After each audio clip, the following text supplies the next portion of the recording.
live, and it is, and we're super excited because it is the start of a new week. How was your weekend? Had a great time, and I know Jan did too. We had a lot of, I would say it was kind of a noisy weekend. Pops, bangs, booms, but we're going to get into that in a little bit. But good morning, everyone. This is Carol, so AKA Naughty Boss, live with you. Sistas, hey, good morning, everyone. It's Janice, aka Wellness Diva 5.0. There's, excuse me, always a lot going on. And then sometimes the unexpected happens, which yes, it certainly did. And I don't want to dampen anybody's mood, but without getting particulars, because I don't know all the facts. I just know what happens around the little circle. And we do not yet know the name of the victim. But we are sending our love and sympathies for their tragic loss. And I think for right now, I'll just leave it at that, because again, I don't know all the facts. And there was something that did happen in North Haven on Saturday. And I'm sure you can go to the Connecticut news links, to find out more information, but I don't know all the facts. So I don't want to get into that, because that's not my thing. But I felt a close connection to say something, and heart sympathies and prayers for that family, for the victims' family. Absolutely. And when that's an unexpected thing, because we chat about the different things that are going on in our world and the stress levels, which do impact and impede and have an impact on your health and wellness. So if you can imagine, being in your own little neighborhood, and you are, surrounded by law enforcement looking for what you don't know what they're looking for at that time, it can be a very scary, stressful situation. And I think the root of it, from all the information that I've read, which has already been out in the public, is, it stemmed from road rage. And you're hearing more and more road rage incidents that are occurring because people are stressed. They're behind the wheel. They're not paying attention. They're on either their tech devices, which you're not supposed to be, people. But in addition to that, people are very, very stressed out. What's going on in our world, it's impacting our health and wellness. Now you're stressed out, you get behind that wheel. And, sadly, when people are not paying attention, they make errors in judgments, correct? You may have somebody that might cut you off. You may have somebody that doesn't use the traffic signal, which we know you're supposed to, from, changing lanes. You may have that very impatient person that is driving to endanger. And that's really the legal technical term, where they're going in and out of the lanes, riding on your bumper, you're not moving fast enough, they swerve around you, passing on the right, which again, breaking the law, you're not supposed to do that. So all of a sudden you've got all this anxiety now with driving, and sadly, the ramifications of that now are this road rage, where it does have deadly consequences. So those that are on the road, and we're at a busy time, right? We're in the summer months, coming off of a July 4th weekend, people are vacationing. Go it easy, go slow. You are not in control of someone else behind the wheel. So you've got to be a defensive driver. And if you've got to be a defensive driver, guess what? You got to pay attention. You cannot be on your tech devices. You should not be looking at a cell phone, texting, and, I got alert and looking what it is. And sadly, vehicles are equipped now through the technology of the car to say, you got a message from blah, blah, blah, blah. Would you like to respond? No, you should be paying attention to what you're doing, which is driving, because 9 out of 10 times yourself is precious cargo, and the passengers you have are precious cargo. So you need to be more alert. And a defensive driver has to understand that you're going to get those meatballs that are on the road that either are not in the right mindset, or they're they're not happy people. So what do? That is something they control, because they're driving it. They control that wheel of going in and out or cutting someone off. That's how they're sadly taking their stress and their anger out, which is a bad mix, because a vehicle, if for those of you that don't know, is a deadly weapon. It can kill people, and or if you have things in the car that can kill people, is not always a good thing too, especially if you're not a registered gun owner. So safety always first. be defensive. Don't get frustrated when you're in traffic because people are driving more. Even though the gas prices are skyrocketing, it's still cheaper to go that route than flying for a lot of people.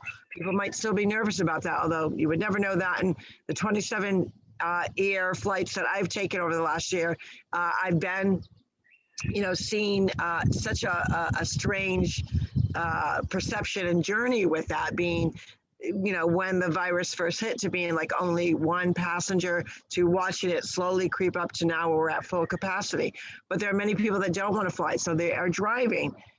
People are under stress. They're under duress. They're, thinking about what's going on in their worlds right now. So take it easy, go slow, take a deep breath, and prepare for the worst. Make sure that you've got cold beverages, that you've got a first aid kit in your car, as well as knowing that if you're driving, especially a long duration, you're going to hit traffic. So don't get frustrated with people. Be a defensive driver. Somebody cuts you off, you're not in control of that. But guess what? You are in control of how you react. So sadly, some people that are stressed out may be driving okay, and then all of a sudden someone cuts them off, and then all of a sudden this crazy person comes out. And that's the result of it. You don't know the mindset of somebody behind the wheel.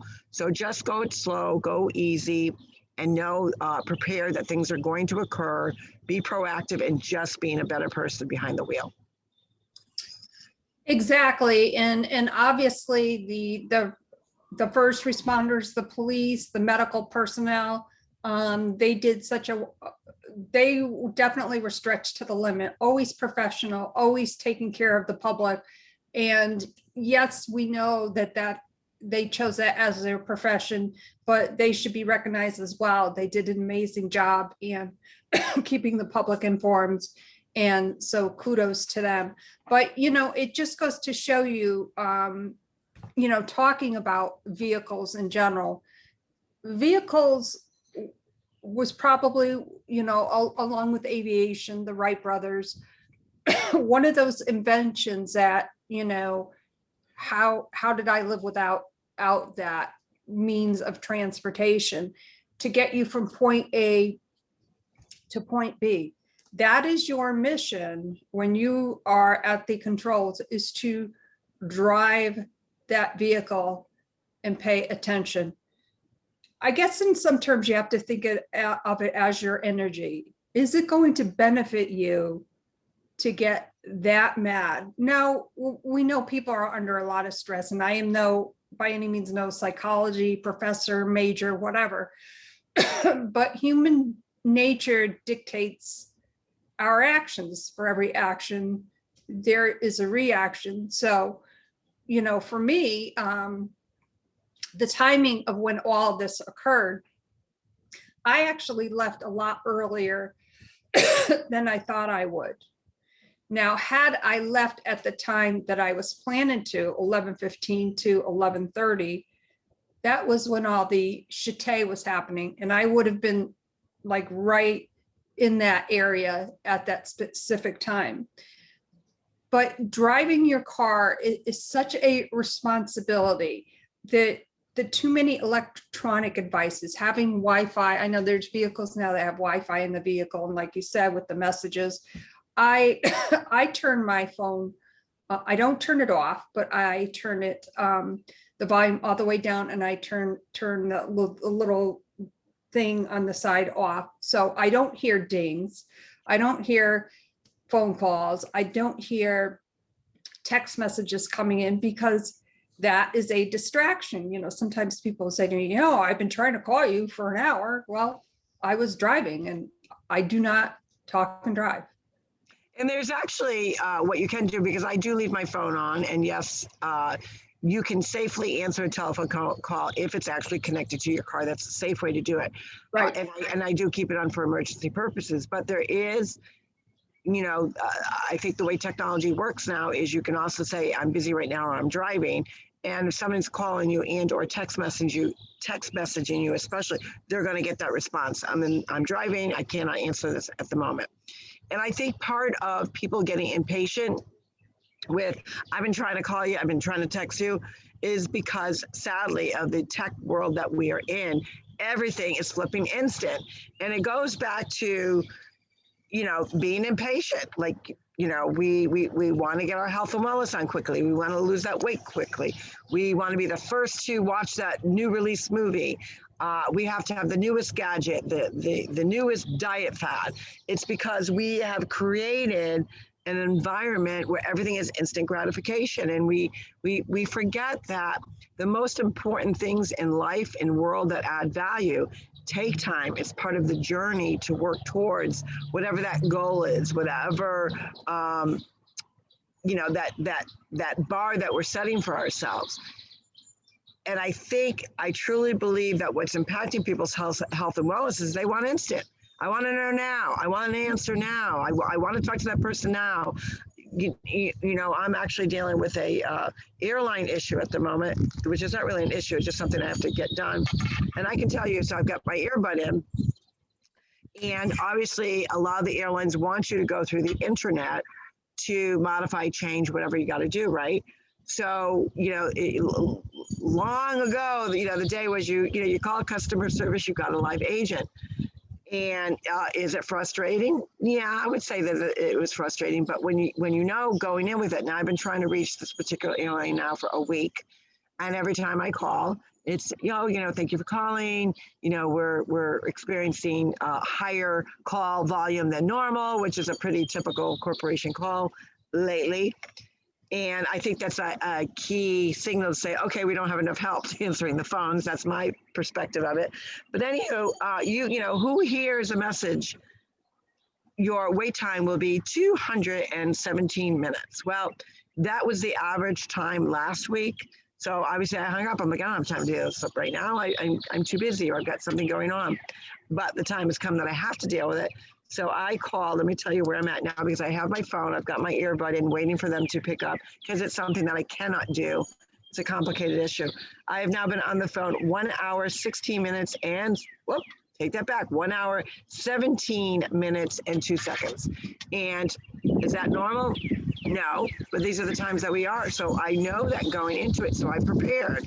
I said, okay, I've got to keep them on hold, put my earbud in, so if they come in, I can cut out of the podcast easily, which, believe me, I don't think it's going to happen during the podcast, because I was already warned it was over 200 minutes.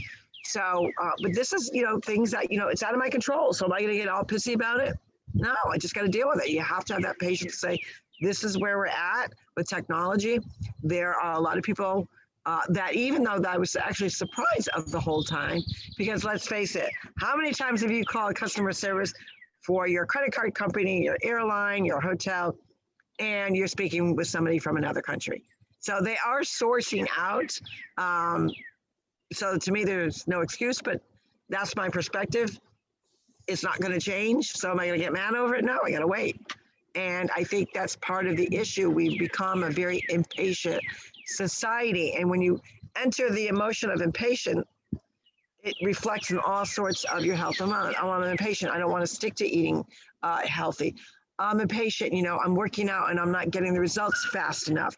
I'm impatient because, I'm supposed to be doing X, Y, and Z. It's not happening. I'm impatient because, no matter what I tell my kids over and over again, they're doing the same thing over and over again, and I'm not getting through to them. We have to unwind. We have to, take it back, because reacting impatiently is one of the worst things for your health and wellness. It sure is. And I felt that anxiety when I arrived at my destination on Saturday, because about 15 minutes after I arrived, I got the call as to what was transpiring on Malillo Circle and around in this general vicinity. And it was very nerve-wracking. And after I got off the call, I'm like, of course, started looking for information. Now, of course, things were ongoing. Not much was known at that point. And I felt that anxiety of not knowing right then and there what was going on. And then I'm like, whoa, I got to take a step back here. Like, this is not good. I'm not going to do anybody any good without just chilling out. But then, of course, I couldn't get a hold of anybody. So I'm like, well, I know that people will be here soon. So when I heard the garage door, I opened it up. I'm like, oh my God. Like, I was like, but it was startling to me, because I don't want to say you never think, but I had just had a conversation that where I said on Thursday, oh, I don't think anything like that would ever happen around here. And something did. And it, I think, as much as we want to know, and obviously the public does have a right to know, I'm not saying they don't, but things have to come down to an orderly fashion for the proper authorities to do whatever type of investigations that they need to do. And I put my energy at that point to prayer, to, how is this going to change what I presently do in my life? But more importantly than that, it was prayer for this family, prayer for the victims, everybody involved in this incident, the first responders. It's just very unsettling. So the message that I'm trying to give out on this Monday Mindset is, no matter how much you want that information, like instantaneously, of course we do. Don't berate yourself for that, but don't use that energy to kind of derail you, that I need to know now. We eventually will know everything that we need to know. And I am okay with that. Just be mindful, be cognizant, be, vigilant, as to what is happening around you. Be courteous, be kind, whatever you can do to kind of take that stress and anxiety away from yourself. Yes, I love receiving information. Who doesn't? Just go on Google, whatever, Google something, boom, you get it like that. Exactly. And again, it's what's out of your control. And I think too many people want to be controlled because of instant information. Instant, like just Google it, just check the internet or whatever.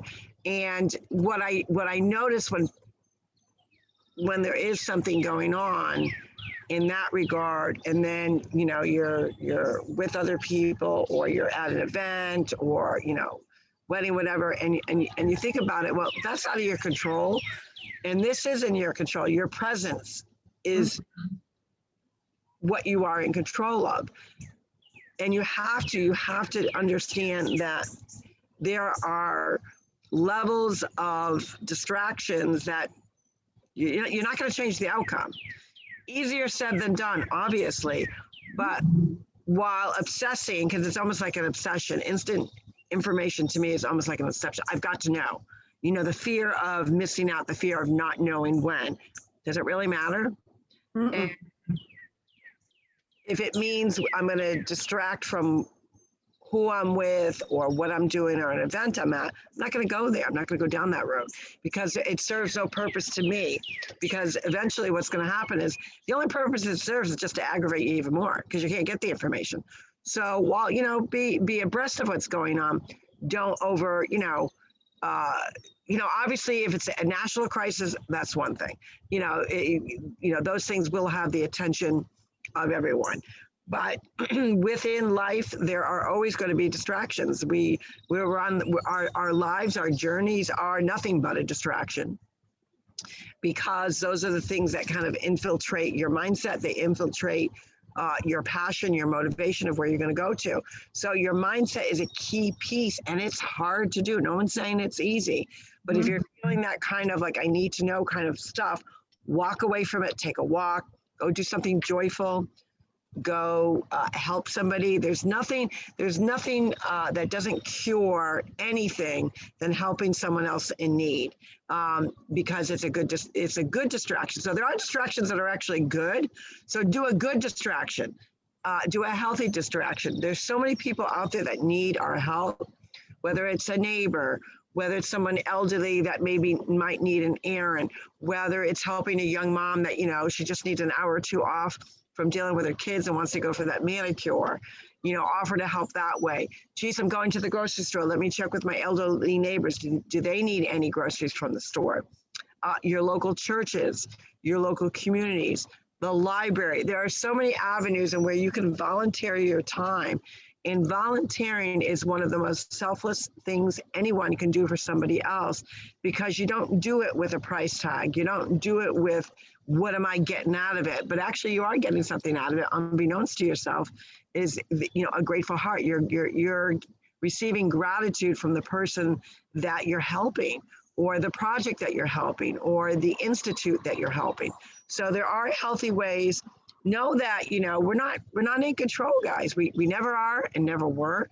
The only few things that we're in control of is ourselves, how we act and how we react. And just, you have to be mindful of that. And that's a healthy mindset. It takes practice. I don't think there's anyone in the world that's got it perfect, because as human beings, we already know, we say it more often than not, we are perfectly imperfect. It just is.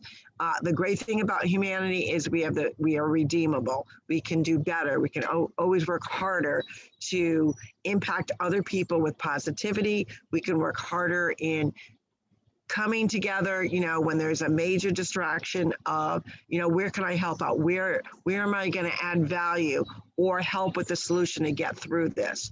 So those are the things that you really have to focus on, and you can't focus on the stuff that's out of your control. Right. And speaking of mayonnaise, that was a nice distraction. My little Princess Ray Ray did my nails. Unfortunately, most of it came off. I don't know why, but I still have some left. The nail polish that she has, because she's been complaining. She says, "Where's my nail polish?" I go, "Auntie's probably having the same problem you are, because it's not it's children nail polish. So it's not like real nail polish." Oh, okay. That's why. Because I'm like, what is going on? What happened? Because I still have some of the pink that she did a few weeks ago.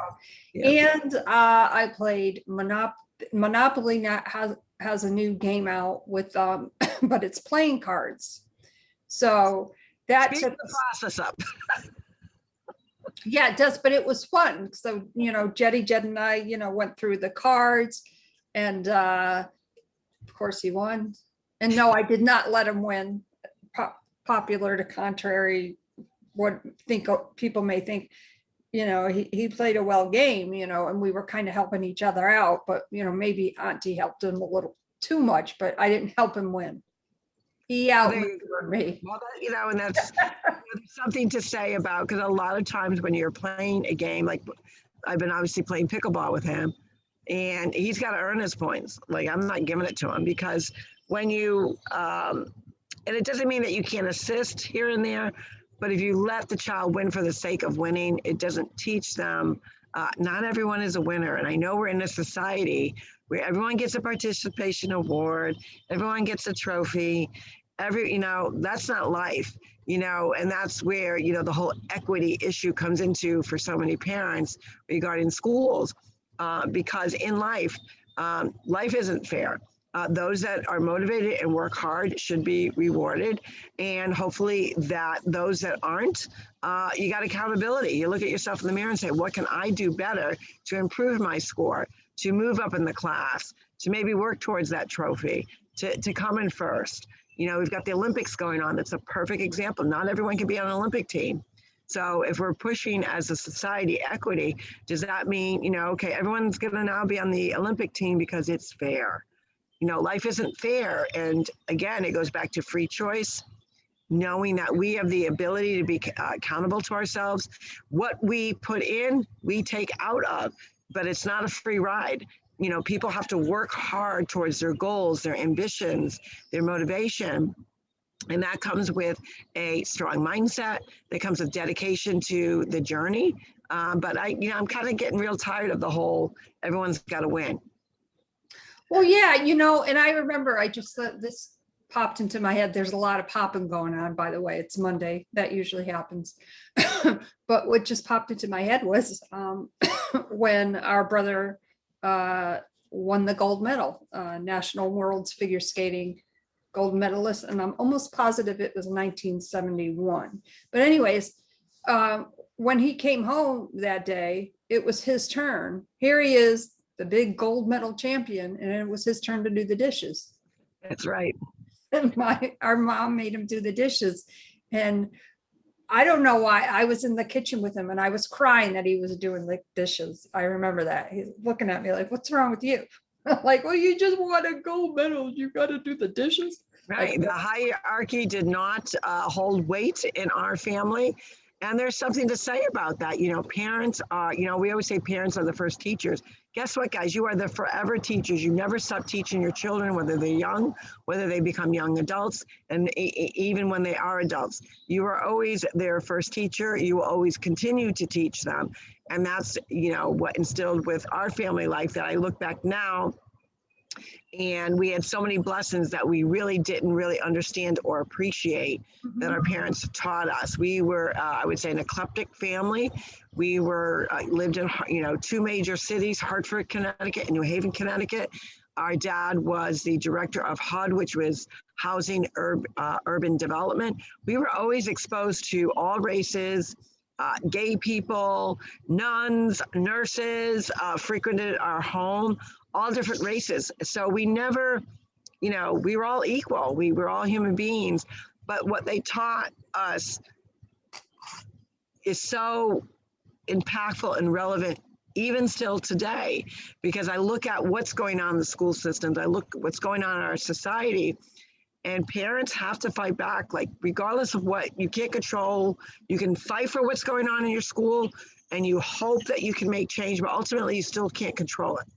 But you can control what goes on in your own household. So be that ever-present teacher by living by example, teaching your children the golden rule, teaching them to work hard, that nothing's given to them, nothing. I mean, what happens to the saying, money doesn't grow on trees? There's so much to say about our childhood that, we could go on and on.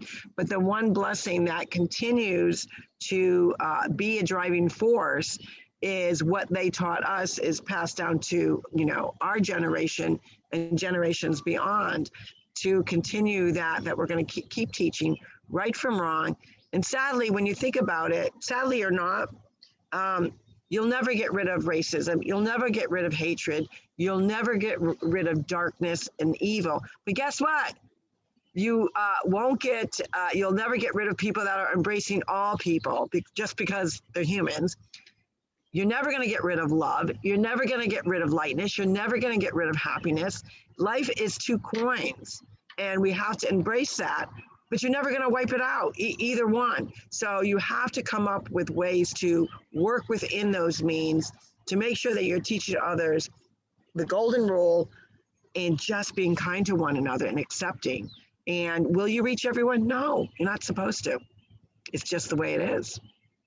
Exactly right. And on Mindset Monday, we're going to close it out by saying, mindset is all about a perceived perception. And today I choose kindness, love, outreach, and so much more. So what are you going to outreach for? How are you going to maybe turn your mindset around about maybe something that is happening where you are in the world today? Oh, on that note, my name is Janice, aka Wellness Diva 5.0, and I am with TwoSistas, and this is Carol through, aka Naughty Boss, live from New England. And just an update, I've now been on the phone on hold for 1 hour, 33 minutes, and 36 seconds. Oh my goodness. For the duration, I'm embracing the pain of being on hold, but that's okay. I got a great mindset. We wish you a great Monday. Go out, be kind, be positive. You can't have a good mindset if you don't have positivity. And we will see you tomorrow for Triumph Tuesday. Bye-bye, everyone. Bye, everyone. Have a great day.